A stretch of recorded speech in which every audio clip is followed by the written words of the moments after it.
जय गुरुदेव। जय गुरुदेव। सभी सत्संगियों को मेरा प्यार भरा सादर जय गुरुदेव। जय गुरुदेव। ज्ञान मूल गुरुदेव पदम, मंत्र मूल गुरु वाक्यम, मोक्ष मूलम गुरुर कृपा। सभी संतों ने, बहनों भाइयों, गुरु के चरणों का ध्यान ही सबसे बड़ी साधना बताई है। और सभी संतों ने उस सदगुरु का जो वो बोल देते हैं वही वेद मंत्र हो जाता है, वही सत्संग हो जाता है, क्योंकि उसने अन्य सत्य को जान लिया। इसलिए वो जो कुछ भी बोल देते हैं वो मंत्र रूप में वाक्यम हो जाता है। और जो वो कृपा कर देते हैं उसी कृपा से जीव का मोक्ष हो जाता है। यूँ तो करोड़ों युगों तक साधना करनी पड़ती है, तब भी कोई मोक्ष गति को नहीं प्राप्त कर पाता, लेकिन सदगुरु की कृपा हो जाती है तो सहज में ही भवसागर से पार हो जाता है। सदगुरु की महानता सभी ग्रंथों में बताई है। अब आप ये सोच रहे होंगे कि भैया अभी तक तो हमने राम नाम सुना था, कृष्ण नाम सुना था, हनुमान जी का नाम सुना था, जय गुरुदेव नाम कहाँ से आ गया? तो जय गुरुदेव नाम, गुरु नाम तो प्राचीन है, अनंतों कालों से चला आ रहा है। जब तो ये सृष्टि रची है तब से गुरु नाम आ रहा है। लेकिन कहते नहीं है, जब किसी बूढ़े पुराने को संबंधित करते हैं तो श्री लगा देते हैं उसके नाम के नीचे, श्रीमान जी। ऐसे ही गुरु महाराज ने अपने गुरु को डायरेक्ट गुरु तो नहीं कह सकते, तो उन्होंने जय नाम लगा दिया, जय गुरुदेव। तो इस जय गुरुदेव में जितने भी संसार के गुरु हैं उन सबका उच्चारण आ जाता है। गुरु तो भाई, गुरु कोई व्यक्ति थोड़ी है, गुरु तो एक शक्ति है। जो उस शख्स में वो शक्ति आ जाती है वो गुरु को पद को धारण कर लेता है। तो संत महात्मा सभी कहते हैं, कबीर साहब ने भी कहा कि तुम्हें ज्ञान अगर चाहिए तो तुम सदगुरु के चरणों में तुम्हें जाना पड़ेगा। बगैर सदगुरु के ज्ञान चरणों में जाए तुमको ज्ञान प्राप्त नहीं हो सकता है। तो एक बार एक कहानी में सुनाऊँ आपको, वो आपके सभी के जीवन में घटी होगी और सबके जीवन में वो चीज़ आई होगी। एक बार क्या हुआ बहनों भाइयों, एक बच्ची शादी होके अपने ससुराल में चली गई, शादी होके, और वो सत्संगी थी बच्ची, वो गुरु से जुड़ी थी, नामदान उसने ले रखा था। तो एक बार क्या हुआ कि माँ एक कोई यंग साधु उस दरबार में भिक्षा लेने आ गए। तो ससुर ने कही अपनी मिसेज से कि भाई वो साधु आए उनको भिक्षा दे दो। तो सासु ने क्या दी बहू से कि बहू वो साधु खड़े हैं बाहर, उनको भिक्षा दे दो। तो वो बहू भिक्षा लेके आई आटा, और उनको साधु को देख के भयंकर हंसने लगी। बहू कहने लगी, महाराज अब तो तुम्हारी उम्र ही कहाँ है, तुम इतनी जल्दी साधु काहे को बन गए? तो उन्होंने कही कि बहन मैं इसलिए साधु बन गया कि अब मुझे मौत से डर लगता था, पता नहीं कब आ जाए, तो हो सकता है मैं कल ही मर जाऊं, तो इसलिए मैं जल्दी कर दी, जल्दी साधु बन गया। तो उन्हें ठीक है, एक प्रश्न तुमने हमसे पूछा और एक प्रश्न हम तुमसे पूछते हैं, बताओ बच्ची तुम्हारी एज कितनी है? तो उन्होंने कहा कि मेरी एज है 12 साल, हमें पति की एज है 3 साल, और मेरी सासू की एज है 1 साल, और मेरे ससुर की एज है 6 महीने। इतनी कह के वो आटा डाल के चलेगी और साधु चले गए। तो ये बात उनके ससुर साहब सुन रहे थे। तो उन्होंने कहा ये साधु भी झूठा है और हमारी बहू भी झूठी है। ससुर की एज तो वहाँ 6 महीने बता दी है, अब 6 महीने कैसे है? तो भाई के पीछे पीछे साधु के पीछे ससुर साहब लग गए। तो वो अपने कुटिया में पहुंचे, भजन करने लगे। तो नहीं महाराज भजन बाद में करना, पहले हमारे प्रश्नों का उत्तर दे दो कि हमारी बहू तो पागल है और तुम भी हंस के और भगे आए, उसका उत्तर अर्थ क्या है इसका? तो उन्होंने अर्थ बताया कि महाराज उसने बच्ची ने जो बोला वो सही बोला। उन्हें कैसे कि उसको नामदान लिए अभी 12 वर्ष हुए हैं, तो वो हो गई 12 वर्ष की, और तुम्हारे बेटे को नामदान लिए हो गए 3 वर्ष, तो वो हो गए 3 साल की, और तुम्हारी पत्नी को नामदान लिए हुआ है 1 वर्ष, और तुम 6 महीना लेके तुम्हें नामदान हुआ है, इसलिए तुम पालनी में खेल रहे हो। तो बहनों भाइयों कहते नहीं कि जिसके जीवन में गुरु है उसका ही जीवन शुरू है, गुरु से ज्ञान पैदा होता है। और जब तक गुरु नहीं है तब तक अपना जीवन शुरू ही नहीं है। अभी हम तो जी रहे हैं, कह रहा है अब तुम्हारा एक दिन और चल रहा है, हम तो यंग हैं, अभी बूढ़े हैं, नहीं कुछ नहीं है। तो कहते हैं संतों ने कहा जिसका गुरु है उसका ही जीवन शुरू है। उसका जीवन। और जिसका गुरु नहीं है तो उसका वो शुरुआत ही नहीं हुई जीवन की, क्योंकि गुरु तुम्हारे पग पग पग में मार्गदर्शन करता है। जैसे अपन कॉलेजों में, इंस्टीट्यूटों पर कहीं पे भी पढ़ने जाते हैं तो भौतिक ज्ञान देने वाला एक टीचर रहता है जो हमें भौतिक शिक्षा देता है, जिससे हमारी नौकरी लगती है और जीवन यापन के लिए हम पैसा रुपये कमाते हैं। इसी प्रकार जब हम भगवान की यात्रा के लिए चलते हैं, भगवान का भजन करते हैं, तब कोई ऐसे सदगुरु की हमें आवश्यकता पड़ती है जो परमात्मा से मिल चुका है। तो जब तक उससे नहीं मिला है वो, तो तुम्हें नहीं मिलवा सकता है। क्या वो कहते नहीं क्या शास्त्रों के गुरु अलग रहते हैं, भौतिक ज्ञान के गुरु अलग रहते हैं और अध्यात्म के गुरु अलग रहते हैं जो तुम्हें परमात्मा से मिलाते हैं। तुम अध्यात्म के गुरु से मिलोगे तो तुम्हें देख के ही उसको परमात्मा की याद आने लगेगी, क्योंकि उनके स्वरूप में वो परमात्मा धीरे धीरे दिखाई देने लगते हैं कि उनमें और परमात्मा में कोई भेद नहीं रहता। परमात्मा का कोई नाम नहीं है। रामायण में कहिए एक अनामी सच्चिदानंद धामा व्यापक रूप विश्व भगवान, उसका कोई नाम नहीं है। जिस नाम से तुम उसको पुकारोगे उसी नाम से तुम्हारे सामने उपस्थित हो जाएगा। वो कहते हैं नाम रहा संतन आदीना, और संत बिना कोई नाम ना चीना। जिनको और पूज रहे हैं राम को, कृष्ण को, इनको उनका भी नाम गुरु नहीं रखा था। राम को भी राम कहने वाले गुरु थे, तब उनका राम जगत के नाम पे आज हम राम नाम लेते हैं। कृष्ण का नाम भी उनके गुरु ने रखा, शादी बनेगा तो कृष्ण नाम से जाने जाते हैं। तो भगवान तो हमेशा से रहे हैं, लेकिन गुरु नामकरण करते हैं। जय गुरुदेव नाम रखा है, वो भी सदगुरु नहीं रखा है। लेकिन बहुत से लोग नाम के पीछे लड़ने लगते हैं, अरे वो नाम बड़ा है, अरे कोई नाम छोटा नहीं है। छोटा है तो तुम्हारी श्रद्धा है, तुम्हारी भक्ति छोटी है। अगर तुम्हारी भक्ति उस लेवल की है, भक्ति साधना तुम्हारी उस लेवल की है, तो महत्वपूर्ण नाम नहीं है, महत्वपूर्ण तुम्हारा समर्पण और भाव है। अपन कहते हैं वो फलानी जगह गए, वहाँ कुछ नहीं है, नहीं सब जगह सब कुछ है, लेकिन कमी है तो तुम्हारे कमी है। बहुत से लोग पता क्या करते हैं कि बहुत से लोग डर के हमारे सत्संग में कहीं जाते ही नहीं, क्योंकि हम दारू पीते हैं या हम खोटे कर्म करते हैं। तो संत ने कहा है कि बुराई तुम्हारे तब तक ही है जब तक तू संतन के दरबार पे नहीं आया। उनके दरबार में आ गए तो उन्हें किसी की बुराई दिखाई नहीं देती, उन्हें तो जिस किसी में अच्छा ही दिखाई देती है कि बुरा जो देखा मैं चला, बुरा ना मिलिया कोई, जो दिल खोजे अपना मुझसे बुरा ना। अगर हम संसार में बुराई देखने जाओगे तो हर गरीब मोहल्ले में मन बुराई दिख जाएगी, लेकिन जो अपने अंदर देख लेता है बुराई, वही तो सच्चे साधक हैं, वही भगवान के प्यारे हैं।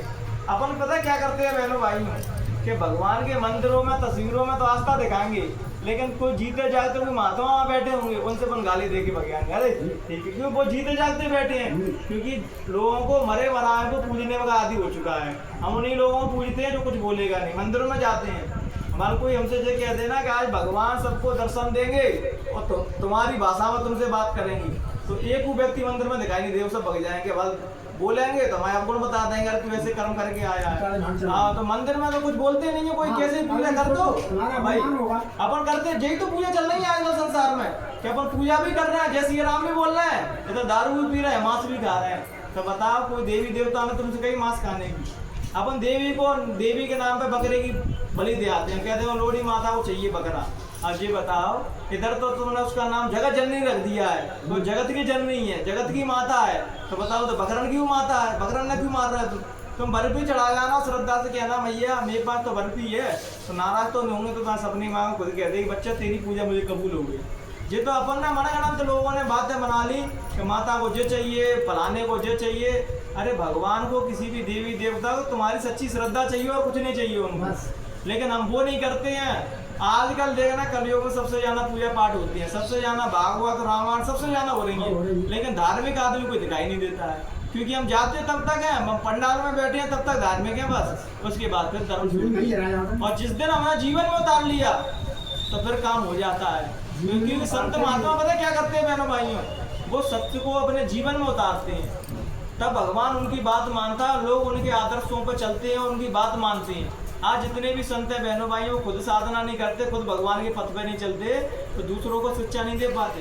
विडम्बना ये है, जब तुम खुद गलत मार्ग पे चलोगे, तुम अपनी बेटी से और अपने बच्चों से भी नहीं कह सकते कि बच्चा तुम सही रास्ते पे चलना। जो तुम करोगे, बच्चों की एक खासियत होती है, बच्चों के सामने जो तुम कृत्य करोगे वही बच्चे करने लगेंगे। अगर तुम भजन करोगे, सदमार्ग पर चलोगे, अपने माँ बाप की इज्जत करोगे, तो तुम्हारे बच्चे तुम्हारी इज्जत करेंगे, वो जो देखते हैं वैसा ही वो काम करने लगते हैं। सभी महात्माओं ने भाईचारे का, शांति का, प्रेम का पैगाम दिया है। आज धर्म के नाम पे अपन लड़ रहे हैं, राम वाले कह रहे हैं राम बड़े, अल्लाह वाले कह रहे हैं कि अल्लाह बड़े। अरे दो बराबर के बड़े हैं। सभी ने सत्कर्म का, अच्छाई पर रास्ते पर चलने का पैगाम दिया है, लेकिन हम कोई किसी की बात नहीं मानता। बस भगवान के नाम पर है, वो मेरे भगवान का अपमान कर दिया, वो कहते हैं मेरे अल्लाह का अपमान कर दिया। कि भगवान अल्लाह इतना छोटे हैं कि कोई उनका अपमान कर सकता है? कोई उनको छीन नहीं सकता, कोई वहाँ तक पहुँच नहीं सकता है। लेकिन हम धर्म के ठेकेदार, हम जो समझ रहे भगवान का अपमान कर दिया, कोई किसी का अपमान नहीं कर सकता। क्योंकि जितने भी सदगुरु हैं संसार में, वो किसी को सही डायरेक्शन उनको खुद नहीं पता है, तो दूसरों को कहाँ से देंगे वो सही डायरेक्शन? उन्होंने धर्म को सीमित दायरे में बांध दिया है कि हिंदू हैं वो हमारे हैं, मुसलमान हैं वो हमारे नहीं है। और संतों के दरबार में ना हिंदू चलता है, ना मुसलमान चलता है, ना सिख चलता है, ना ईसाई चलता है। उनका स्वभाव सबसे प्रेम करना है, सब में मोहब्बत बांटना है, भाईचारे का पैगाम देना है। लेकिन सच्चे संत कोई बिरला ही मिलते हैं। आप जी देखो ग्वालियर में कितनी जनसंख्या है, और यहाँ कितने लोग आए हैं, मुश्किल से 10-20 लोग। और यहाँ कोई गलत काम हो रहा होता तो भर भर के जाते सब लोग। हमेशा एक बच्चा एक गुरु के पास गया, उसने संकल्प लिया, गुरु महाराज मुझ में एक अवगुण है। तो गुरु कहते हैं क्या अवगुण है? कि महाराज मैं दारू पीता हूँ। तो गुरु ने कहा कि भैया छोड़ देना। उसने संकल्प ले लिया, गुरु महाराज तुम मेरे सामने हो, मैं साक्षी तुम्हें मान के आज से मैं दारू छोड़ता हूँ। संकल्प लेके वो चला गया घर पर। उसने 6 महीने तक दारू नहीं पी बहनों भाइयों। 6 महीने के बाद क्या हुआ बहनों भाइयों, कि मन का एक स्वभाव ऐसा होता है कि अपने पैसों से नहीं पिएगा आदमी। जब बात कोई ऐसी अपॉर्चुनिटी मिल जाएगी, ऐसा माहौल मिल जाएगा, फ्री की मिल रही होगी, तो वो कह देगा आप तो फ्री की मिल रही है, पी लो। तो ऐसा ही स्थिति बने। जब उसके दोस्त यार मिले तो बोले चल बैठ के दारू पीते हैं। अरे मैं गुरु महाराज के सामने संकल्प ले जाऊँ, मैं दारू नहीं पीऊँगा। अरे तुझे पैसे नहीं देने, हम तो लाएंगे तुझको। तो उसके अंदर ये लालच जग गया, यार कौन से मैं अपने पैसे से पी रहा हूँ, और गुरु महाराज कौन से देख रहे हैं। तो वहाँ पी गया, 2-4 बोतल पी गया। अब दोबारा फिर गुरु महाराज के यहाँ गया, अरे बच्चा हमने तुम पर कृपा कर दी थी, तुम्हें सदमार्ग दिखाया, लेकिन तुम्हारे मन ने तुम्हारे साथ धोखा कर दिया और तुम्हें गिरा दिया। तो नहीं, महाराज से बचने का उपाय क्या है? तो उन्हें उपाय यही है, जब भी तुम्हें कोई ऐसा ऑफर दे फ्री की चीज है, तो हाथ जोड़ के उससे और कह देना महाराज तो अपने पैसा अपने पास रखे, हमें फ्री की चीज कुछ नहीं चाहिए, हम तो मेहनत और ईमानदारी से करेंगे, वही खाएंगे। घर में बहनों भाइयों बरकत तभी होगी जब तुम्हारे घर पर मेहनत और ईमानदारी का पैसा आएगा। अगर तुमने बेईमानी से किसी छल कपट करके पैसा कमाया, तो तुम्हारे बच्चों के भी संस्कार बिगड़ेंगे। तुम्हारे बच्चे सतमार्ग पे नहीं चलते हैं। जैसा अपन अन्न खाओगे, जैसा पानी पियोगे, बोलते हैं जैसी पियोगे पानी वैसी होगी वाणी, और जैसा खाओगे अन्न वैसा ही होगा मन। जैसा अपन खान पीन वैसा रहेगा, वैसे अपना व्यवहार रहेगा। आप बिलीव नहीं मानोगे, आप 1 महीना भजन भगवान के मार्ग पे चल के देखो, अगर आपको अंतरात्मा में सुकून मिले, ऐसा सुकून मिले कि मानो संसार की दौलत सबसे ज्यादा मेरे पास है, तो आगे इस चीज को चलना, और तुम्हें ना दिखे तो फिर जो कर रहे हो वही करते रहना। संत महात्मा गुरु महाराज ने करोड़ों लोगों की दारू मीट वहाँ छुड़वा दिया, सर मार्ग पर चला के। जो व्यक्ति 10-10 रुपए के लिए मोहताज होते थे, आज वो करोड़पति सेठ बने बैठे हैं। क्यों? कि जब तक कोई गुरु नहीं मिलता अपने जीवन में, तो हमें जीने का रास्ता ही नहीं पता होता कि जीना कैसे है। अभी बूढ़े बूढ़े लोग 60 साल के हो गए हैं, उन्हें जी नहीं पता कि जीना कैसे है।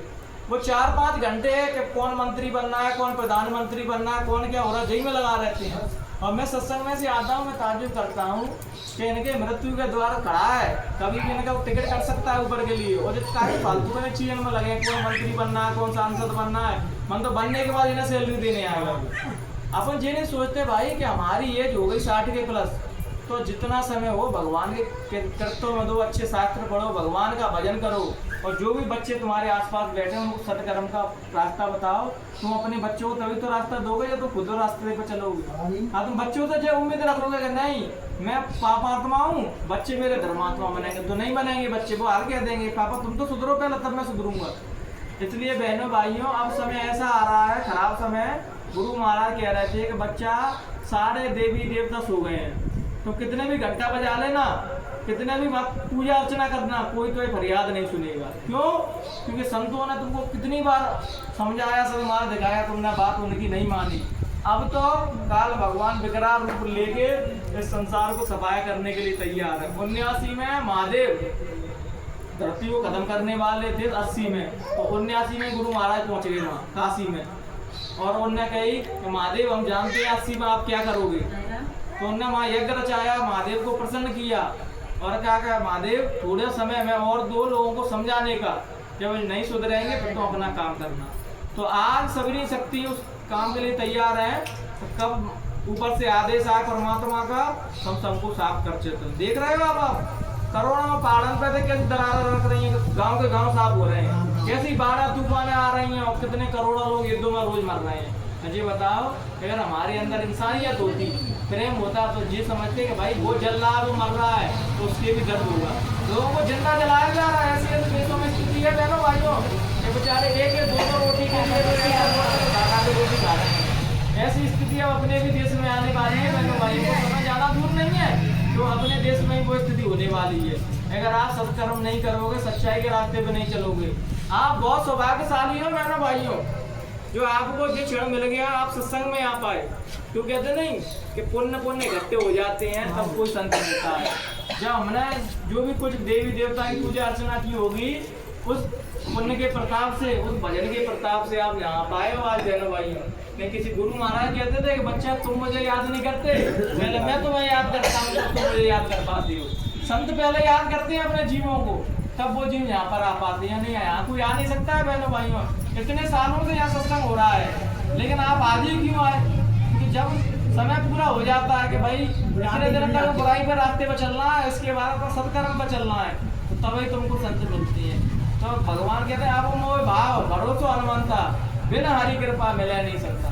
भगवान की आप पर कृपा हुई, परमात्मा की आप पर कृपा हुई, इनायत की दृष्टि डाली उनने, तब कोई संत सदगुरु मिले।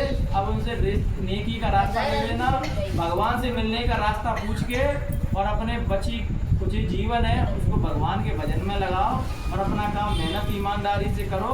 आपका दिन चौगनी रात तरक्की आप करोगे। जिस काम में भी हाथ डालोगे उस काम में आप तरक्की करोगे। बहनों भाइयों, हम गुरु महाराज से यही आशा करेंगे कि जो भी लोग जिस उद्देश्य से यहाँ आए हैं, जो भी जिसके हृदय में जो कल्पना चल रही हो, जो भाव से जो आया, उसके परमात्मा गुरु महाराज सबकी वो भाव पूरे रखें। पूरे पुराणों को भगवान स्वयं लेने आए, यमराज ना लेने आए, गुरु महाराज स्वयं लेने आए।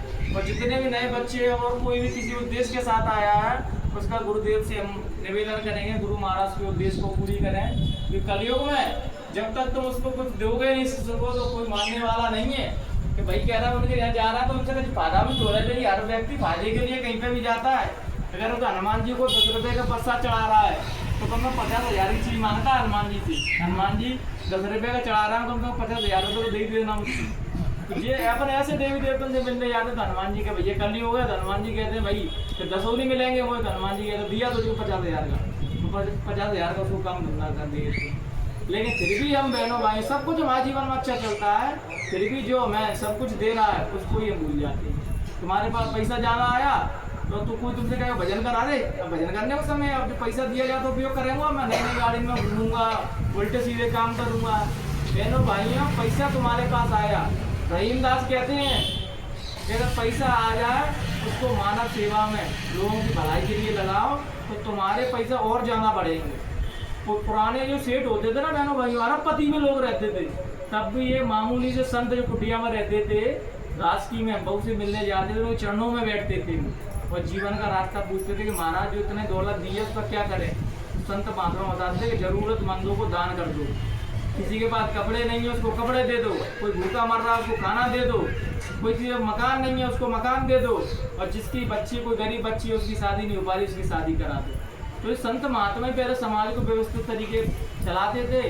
आज हमारी विडम्बना चाहिए कि संत महात्मा को सुनता ही नहीं है। आजकल लोग अपने माँ बाप की सुन नहीं रहे, संत महात्मा ही गान सुने। लेकिन जो जीते जागते घर देवी देवता बैठ रहे थे उनका रोज अपमान करती है, मंदिर में तो घंटरियाँ बजाएंगे, मतलब इनसे तो बड़ा कोई भगत नहीं है। सत्संग में कहीं पे भी जाओ तो वहाँ से अच्छा ही तो सीख के लाओ, वो जीते जागते भगवान है। अपन ये कहते हैं कि बूढ़े पुरानों की इज्जत करो, लेकिन क्यों करना चाहिए ये किसी को नहीं पता है। इज्जत इसलिए करना चाहिए बूढ़े पुरानों की कि वो तुमसे पहले परमात्मा से मिलेंगी और तुम उनसे अच्छा व्यवहार करोगे तो तुम्हारी गवाही को परमात्मा के यहाँ देते हैं कि परमात्मा इन पे अपनी कृपा बनाए रखना। ये बहुत अच्छे मनुष्य हैं, ये अच्छे मानव हैं कि हम लोगों की जब हम नीचे थे तो हमारी जिन्होंने बहुत सेवा की, इसलिए तो हमें बूढ़े पुरानों की सेवा करना चाहिए। तुमसे पहले वो भगवान से मिलेंगी और वो मान जाके तुम्हारी गवाही देते हैं कि भाई इनको देख, भगवान इनको देखते रहना, ये अच्छे मनुष्य हैं। लेकिन हम चीज़ों को भूल चुके हैं, आज मानवता भूल चुके, इंसानियत भूल चुके, संतों के प्रवचन को लोग भूल चुके। आज समाज देख लो, अरबपति है वो भी रो रहा है, भिखारी है वो भी रो रहा है, सभी रो रहे हैं। फिर सुखी कौन है? जो भगवान के दास हैं, जो भगवान के चरणों के नौकर हो चुके हैं, वही सुखी हैं। पलटू दास के जीवन की घटना बताऊं। पलटू दास नाम के संत थे बनिया, उनके जीवन में घटना घटी तो ऐसे संत बन गए थे। उनने क्या किया बहनों भाइयों, काशी में वो रहते थे और उनकी किराने की दुकान थी बहनों भाई। तो उनके गुरु के आश्रम में उनके यहाँ किराने का सामान जाता था। तो एक बार क्या हुआ कि गुरु के आश्रम पर चौधरी नहीं आई, तो उन्हें पैसे नहीं चढ़ाए। तो उन्हें शिष्यों से, गुरु ने कही शिष्यों से, जाओ पलटू बनिया के यहाँ चले जाओ और उनसे कह देना कि थोड़ा मैं राशन पानी दे दो आश्रम की व्यवस्था चलाने के लिए, खाने पीने के लिए। जब चढ़ोतरी आ गई तो हम तुम्हारे वापस कर देंगे। तो पलटू साहब के यहाँ वो दोनों शिष्य गए। अब पलटू साहब ने मना कर दी कि नहीं, हम उधार नहीं देंगे और आप पैसा ले आओ तो ले जाना। तो गए गुरुदेव, उन्होंने तो मना कर दिया, जो पैसे देंगे हम उधार नहीं देंगे, पैसा नकल लिया तभी देंगे। तो गुरुदेव ने कही सभी लोग एक एक गिलास पानी पियो और भगवान का नाम स्मरण करके सब लोग सो जाओ। तो बहनों भाइयों सभी दोनों शिष्यों ने, गुरुदेव ने ऐसा किया, पानी पी और तीनों लोग वो सो गए। और भगवान को उनने जो पीला वस्त्र उड़ाया था वही भगवान लेके और राम लक्ष्मण जितने भी वहाँ देवी देवता थे सब चले गए पलटू बनिया के। और रात को पहुँचे, खटखटा रहे गेट। अब पलटू साहब कह रहे इतनी रात को कौन आ गया? तो फिर दोनों बालक जो तो भगवान थे राम और लक्ष्मण, और कहने का कि महाराज तुमने ऐसा क्यों किया, उनके यहाँ आश्रम पे क्यों नहीं भिजवाया राशन? अरे उन्होंने पैसे नहीं दिए तो हम कहाँ से भिजवाए थे? तो उन्होंने कही कि जे लो 1600 रुपया, हम तुम्हें पहले ही एडवांस में देके जा रहे हैं 1600 रुपया। और बात टाइम पर 1600 रुपये भी बहुत आयु करोड़ों के। हाँ, तो 1600 रुपये भगवान उनको पहले ही एडवांस दे गए कि जे लो 1600 रुपये, अब उनके यहाँ सुबह राशन भिजवा देंगे। और भगवान जी की बन के, भगवान को देख के कौन मोहित नहीं होगा?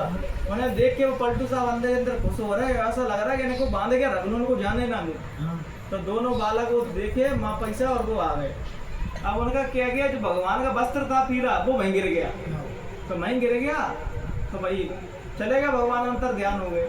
अब पलटू साहब ने 1600 रुपये की गाड़ी लगवाई, पूरे किराने का सामान भरवाया।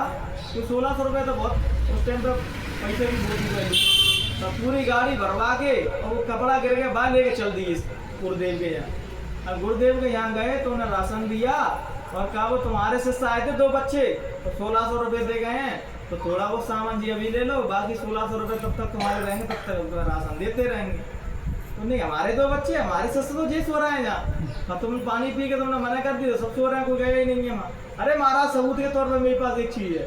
तो उन्होंने वो पीली पीताम्बर दिखा दी, देखो ये तुम्हारे बच्चे की वहीं रह गई, वहीं गिर गई थी। तो उन्होंने देख के तो गुरुदेव बल बल रोने लगे, वो शिष्य भी रोने लगे। अरे भैया ये तो भगवान ही उसकी मदद करने के लिए आ गए। तब उन्होंने देखा तो भगवान के चरणों में सुनाई, पलटू साहब भी बल बल रोने लगे और शिष्य भी रोने लगे। और एक घटना से पलटू साहब भी संत बन गए और काशी में बहुत बड़े विद्वान बने पलटू साहब। तो बहनों भाइयों, जब भगवान के पथ पे हम चलते हैं तो भगवान की जिम्मेदारी हमारी पल पल की ठेकेदारी हो जाती है उसकी। जब हम भजन ही नहीं करेंगे, सदकर्म पे नहीं चलेंगे, मंदिरों चिल्लाते रहो, रोते रहो, कुछ नहीं होगा। और तुम सदकर्म पे चलोगे, तुम्हारी कहते हैं हृदय से निकली हुई पुकार उसके हृदय तक पहुंच जाती है। जब हृदय से बुला ही नहीं रहे, हम बुला तो ऊपरे मन से रहे हैं कि भगवान बस नौकरी दे रहे, मैं तेरे से ना चाहिए, तुम्हें चाहिए नहीं है, मैं तो केवल भाई भगवान पैसा दे दे बस, और कुछ नहीं चाहिए। भगवान को कोई मांगने ही नहीं जाता। भगवान अगर तुम ले आओगे बहनों भाइयों तो पैसा रुपया सब उनके पीछे ही आ जाएंगे। कहते नहीं कि गुरु महाराज जब जाते थे बहनों भाइयों किसी घर पे, तो सत्संगी लोग कहते थे कि महाराज बाबा को ले आओ तुम, मतलब 2 लाख रुपया ले लेंगे, बाबा को घर पे ले आओ। तो संत को जानते थे कि गुरुदेव घर पे आ गए तो सारी बरकत तो अपने आप ही आ जाएगी घर पे, क्योंकि संत महात्माओं के हृदय में भगवान का निवास होता है। भगवान एक अच्छी बात कहते हैं कि लोग मुझे मंदिरों में, मस्जिदों में, गिरजाघरों में, गुरुद्वारों में, नदी में, नाले में, रोडों पे जना पता नहीं कहाँ ढूंढते रहते हैं, लेकिन मुझे किसी संत के हृदय में नहीं देखते, मुझे किसी भक्तों के हृदय में नहीं देखते। मेरा निवास तो वहाँ है। गीता में कहा है कि 3 योग होते हैं, सतेज, राजस और तमस। जब हम भजन करते हैं तो सतव योग बढ़ता है हमारे अंदर, और उनके चेहरे पे जो तेज आता है ना, साधकों के, संत महात्माओं को हम देखते हैं, भजनानंदी हो या धार्मिक आदमी हो, तो सत्विक जो ऊर्जा है, जो गीता में भगवान ने 3 को बताए हैं, तो सत्विक ऊर्जा बढ़ती है अपने अंदर। वो भगवान का तेज, वो परमात्मा निराकार है, वो साकार बन के तुम्हारे अंदर डोलने लगता है, विचरण करने लगता है। जब नियम सुबह सोच शाम भजन करेंगे तो 1 महीने के अंदर अपनी शकल देखना, तुम्हारी शकल पे एक ऐसा तेज होगा, एक ऐसा नूर होगा जो किसी क्रीम पाउडर से नहीं आता बहनों भाइयों। वो भगवान की सुंदरता अलग ही होती है। इसलिए बहनों भाइयों सद कर्म पर चलो, अच्छे काम करो और ये याद रखना कि भगवान तुम्हें 24 घंटा देखता है। एक क्षण भी ऐसा नहीं जहाँ तुम्हें नहीं देखता हो। लेकिन क्या करते हैं गलती कि मंदिर मस्जिद में तो कहेंगे भगवान हमें देख रहा है, भगवान की बात नहीं। कुछ लोग देखते हैं मान रहते हैं, कहते हैं हम भाई साहब हम इतने धार्मिक है कि मंगल को मीट नहीं खाते हैं, हम मंगल को दारू नहीं पीते हैं क्योंकि मंगल को हनुमान जी देखते हैं। तो बुद्ध को नहीं देखेंगे तो हनुमान जी, बुद्ध को तो हनुमान जी देखोगे, तो हनुमान जी से जो कहते हैं कि हनुमान जी मुझे मंगल को कृपा रखी है और बुद्ध को भला मार डाली हूँ कहते हो जी, यही तो कहते हैं हनुमान जी सदा मुझ पर कृपा रखना। किसी भी तीर्थ स्थान पर जाओगे देवी देवता के यहाँ, हे भगवान हे देवी देवता हम पर कृपा की दृष्टि बनाए रखना। जब हम 24 घंटा सही कर्म करेंगे, केवल एक दिन ही क्यों चुनना है कि भगवान के लिए एक दिन छोड़ दी, हमेशा के लिए छोड़ दो, क्या बिगड़ रहा है तुम्हारा। ये दारू हमारा यहाँ पीना अलाउ तो था, ये तो अंग्रेजों ने क्या किया बहनों भाइयों, अंग्रेजों ने देखा कि यहाँ तुम राज्य नहीं कर सकते हो क्योंकि यहाँ के लोग इतने डिवोटी हैं, इतने धार्मिक हैं कि वो कभी कोई गलत काम करते ही नहीं है। तो अंग्रेजों ने कलकत्ता में एक मंत्रालय खोला और वहाँ जब शराब पैसों से बेची गई तो कोई मंत्रालय में जाता ही नहीं था कि यहाँ तो लोग सत्संग सुनते थे, कथा सुनते थे, ग्रंथों को पढ़ते थे, किसी को दारू को पता ही नहीं था दारू चीज़ क्या होती है। फिर अंग्रेजों ने एक योजना बनाई कि इनको 1 साल तक दारू फ्री पिलाई जाए। तो फिर बोलने कि जहाँ फ्री में क्या मिल रहा है, अब देखो कहीं भी बोर्ड लगा दो यहाँ फ्री चीज़ मिल रही है तो तुरंत आदमी जाने की उत्कंठा उसके अंदर प्यास उठती है। तो धीरे धीरे एक एक करके वो जाने लगे, जब आदत लग गई लोगों को, अब वो पैसे से पिलाई जा रही है, तो पिलाई भी जा रही है, तुमको मारा भी जा रहा है।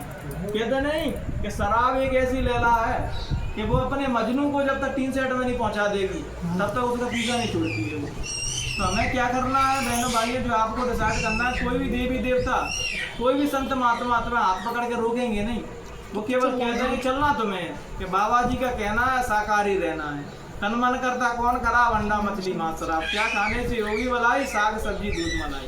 बाबा जी की अर्जी है और आगे आपकी मर्जी है, मानना ना मानना सब आपके ऊपर है। तो मैं जी गुरु महाराज से आशा करेंगे कि सभी लोगों के विचार बदलें, यहाँ आके सब सदकर्म पर चलें और जो भी आज अगर तुम सच्ची हृदय से यहाँ आए हो बहनों भाइयों, तो आज से ही अपने दिन गिन लेना तुम, आज से ही सभी के जीवन में कुछ ना कुछ अच्छा घटेगा। लेकिन आज से आप संकल्प लेके जाओ कि जो भी कोई खराब कर्म करते हो उसको संकल्प लेके जाओ गुरु महाराज के चरणों में, या गुरु महाराज आज मैं जो मनोकामना लेके आया हूँ, जो मेरी मनोकामना पूरी हो जाएगी तो मैं आज से एक बुराई छोड़ दूंगा। यहाँ गुरु महाराज ने कही है कि तुम सत्संग में मेरे मंदिर आओगे और संकल्प ले लोगे कि मैं आज से एक बुराई छोड़ रहा हूँ तो तुम्हारी एक मनोकामना पूरी हो जाएगी। इन्हीं विचारों के साथ हम अपनी वाणी को यहीं विराम देंगे। अगर कहने सुनने में बहनों भाइयों किसी भी प्रकार त्रुटि रह गई हो तो अपना बेटा अपना छोटा भाई समझ के मैं माफ कर देना। जय गुरुदेव।